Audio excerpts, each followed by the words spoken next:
여러분, 그림 한 장이 나라를 만들 수 있을까요? 오늘은 핀란드의 영혼이 담긴 풍경화를 통해서 예술이 어떻게 한 민족의 정체성을 그려냈는지 그 놀라운 이야기를 함께 탐험해 보겠습니다. 자, 첫 번째 이야기, 풍경 속의 영혼입니다. 그림이라는 게 그냥 보이는 걸 담아내는 도구일까요? 아니면 그 이상의 것, 그러니까 한 국가의 내면을 비추는 거울이 될 수도 있을까요? 그 비밀을 지금부터 파헤쳐 보겠습니다. 먼저 이 그림을 한번 가만히 느껴보시죠. 숲 너머 호수, 짙은 구름 사이로 번지는 노을. 그저 아름다운 풍경화 같죠? 하지만 사실 이 안에는 한 나라의 운명이 고스란히 담겨 있습니다. 바로 이 질문에서 모든 게 시작됩니다. 아니, 어떻게 캔버스 위의 물감이 그냥 풍경을 넘어설 수 있을까요? 어떻게 한 민족의 마음을 하나로 묶는 그런 강력한 상징이 될 수 있었을까요? 그 답을 찾으려면요, 시간을 좀 거슬러 올라가야 합니다. 핀란드 정체성 구축하기, 당시 핀란드가 처했던 역사적인 상황을 이해하는 게 아주 중요하거든요. 20세기 초 핀란드는 거대한 러시아 제국의 일부였습니다. 정치적인 목소리를 낼 수는 없었지만 그들 안에서는 우리는 누구인가 하는 아주 절박한 질문이 들끓기 시작했죠. 바로 여기서부터 문화적인 독립을 향한 열망이 싹트기 시작한 겁니다. 그 절박한 질문에 대한 대답이 바로 민족 낭만주의였습니다. 예술가들은 무기 대신 붓을 들었던 거죠.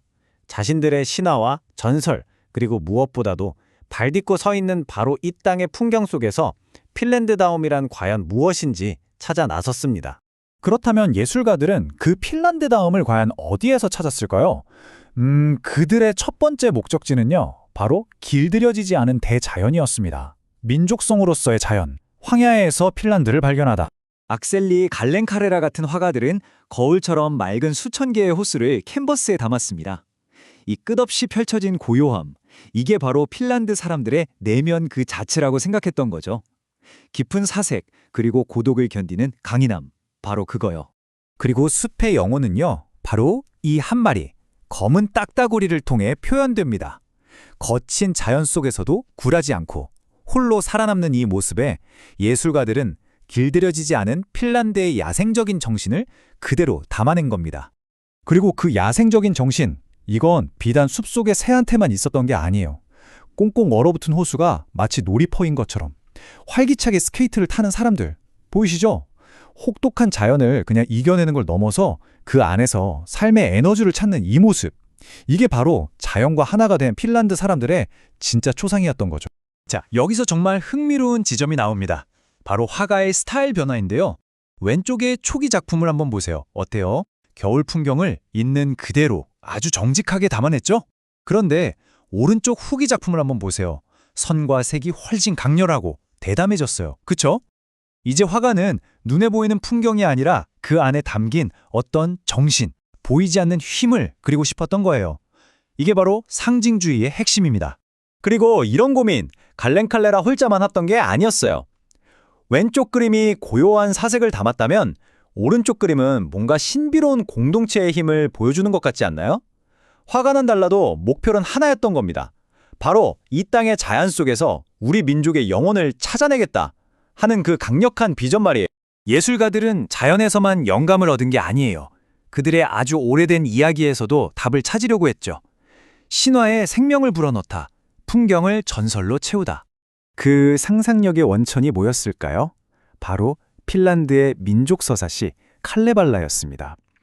영혼과 마법, 창조 신화가 담긴 이 장대한 이야기는 예술가들에게는 자신들의 뿌리가 얼마나 깊고 위대한지를 증명해줄 그야말로 보물창고나 다름없었죠. 자, 이 그림이 아주 대표적인 예입니다. 아이노 신화의 비극적인 한 장면인데요. 정말 중요한 건 이 신화 속 무대가 그냥 상상 속 공간이 아니라는 거예요. 배경을 좀 보세요. 우리가 바로 앞에서 봤던 바로 그 핀란드의 호수와 숲 그대로잖아요. 바로 이 지점, 이게 핵심입니다. 신화를 실제 핀란드 풍경 안에 그려 넣음으로써 예술가들은 사실상 선언을 한 거예요. 우리의 전설은 그냥 옛날 이야기가 아니다. 바로 우리가 발 딛고 선 이 땅에 새겨진 진짜 역사다 라고 말이죠.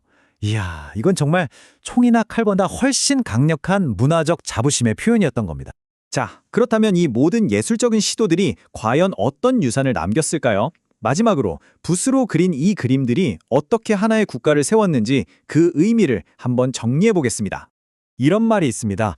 이것들은 단순한 풍경화가 아니었다.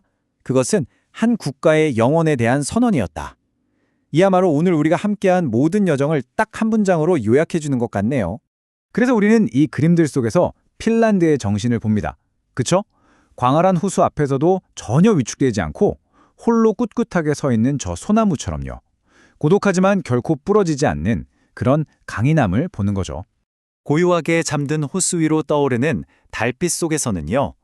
외부의 시선에 흔들리지 않는 깊은 사색, 그리고 어떤 신비로운 내면의 힘을 발견하게 됩니다. 네, 맞습니다. 이 모든 풍경은 그냥 캔버스에 갇힌 자연이 아니에요. 이건 핀란드라는 한 국가가 마침내 나는 누구인가? 라는 그 기나긴 질문에 대한 답을 찾아서 세상에 내보인 살아 숨쉬는 정체성의 증거 그 자체입니다. 자, 마지막으로 이제 이 질문을 여러분께 한번 돌려드리고 싶습니다. 여러분이 살고 있는 곳의 영혼은 과연 어떤 풍경, 또 어떤 이야기로 정의될 수 있을까요?